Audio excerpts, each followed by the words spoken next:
Hi everybody, this is Everyday Commentary, and this is a video overview of this knife. And this knife is the Spyderco Mantra 1. It's a part of a pair of Spyderco knives that are actually their very first full titanium frame lock flipper. So the Southard, it has a titanium frame lock, but one side is G10. These are the first full titanium frame locks from Spyderco. And this one, as you can see, mimics the Delica. It's a little bit bigger, maybe 5% bigger than the Delica. Handle's almost exactly the same size, length.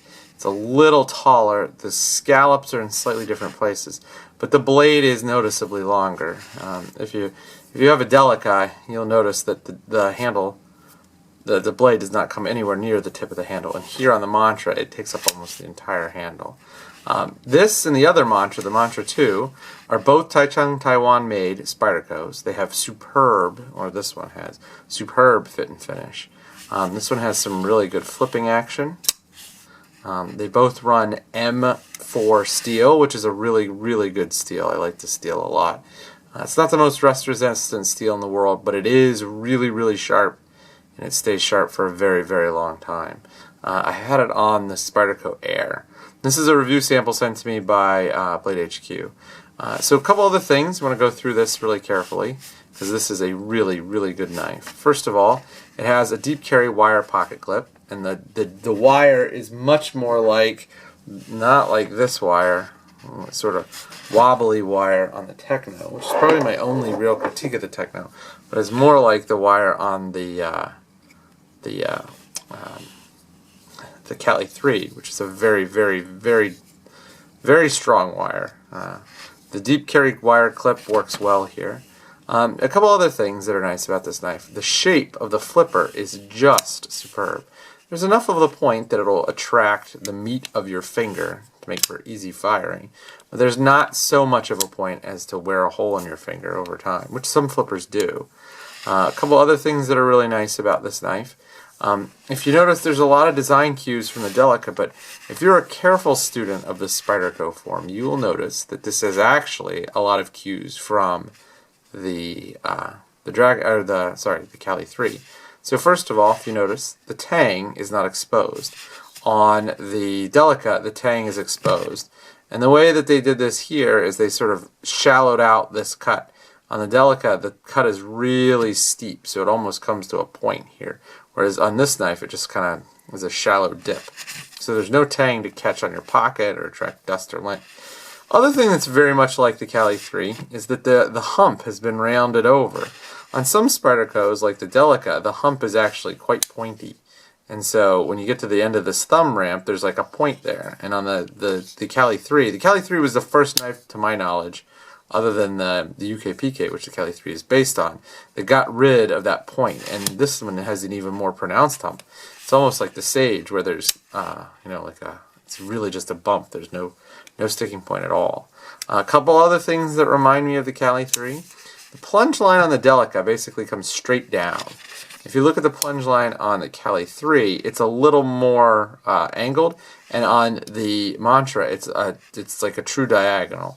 And this means that, not much, but it does give it a different look.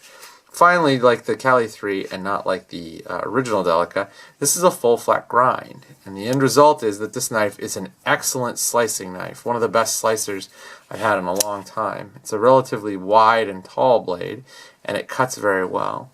Another thing that makes this knife more like the Cali 3 and less like the Delica is that the knife's blade shape is really a leaf point shape. So if you take your Delica and you lay it flat on a surface, it will not rock at all. If you take your Cali 3 on a flat surface, it'll rock quite pronounced. Here, you get something in between. So it's not as much of a leaf shape as the Cali 3, but it's more so than the Delica is. Also, they did not do the rounding off of the tip like they did on the Delica. As a flipper, I found this action to be quite good. It's not quite as good as another flipper, as what is this? The Gemini, the Kaiser Gemini. The Kaiser Gemini is probably the best flipper, other than some customs and the ZT454 that I've ever handled. I mean, you always get deployment. You can get deployment passes the pinky test. You know, if you can flip your knife open with your pinky, it's got a really well dialed in detent. And this one, let me see if I can. Yeah, I can get it to work. It's not as effortless as the Gemini. But the one thing that I would give this credit for over the Gemini is this. I can shake the Gemini out. If I take the knife and flip it hard enough, I can get it to come out. There is no way this knife is coming out ever. So the detent on this is really dialed in. It's just strong enough to give you some good resistance and strong enough to keep the blade in, but not so strong that it's impossible to deploy the knife. I've had a couple of knives, including some customs, where the detent ball was so strong that I just about blasted my finger getting over the hump. Other nice features, the flipper tab here is perfect. I love this flipper tab. This is my favorite flipper tab on any knife, except maybe this knife right here. So, here's a question. What would I buy? If I were in the market for a knife, what would I buy? I think that this knife is a really, really good value. It is very, very, very, very well made. The materials are all top shelf. The titanium is nice. This runs S35VN, which I think is probably a little bit more expensive of a steel. I don't know how much better of a steel it is than M4. M4 is definitely harder, but S35VN is more corrosion resistant. So it's sort of 6 one way, half a dozen another. It's up to you. I like the fact that this knife is thinner. I like the fact that this knife has a wire pocket clip. I think I like the grind on this knife a little bit better. It just seems like it's a thinner, more slicey blade. And you can see here, blade let me see. Yeah, the blades are almost exactly the same thickness. If one is thicker than the other, it's going to go to the Kaiser though. The contoured handles are super nice, super, super nice. This is a great knife. I mean, this is just a fantastic blade. This is also a great knife. I would have no hesitation recommending this to anyone.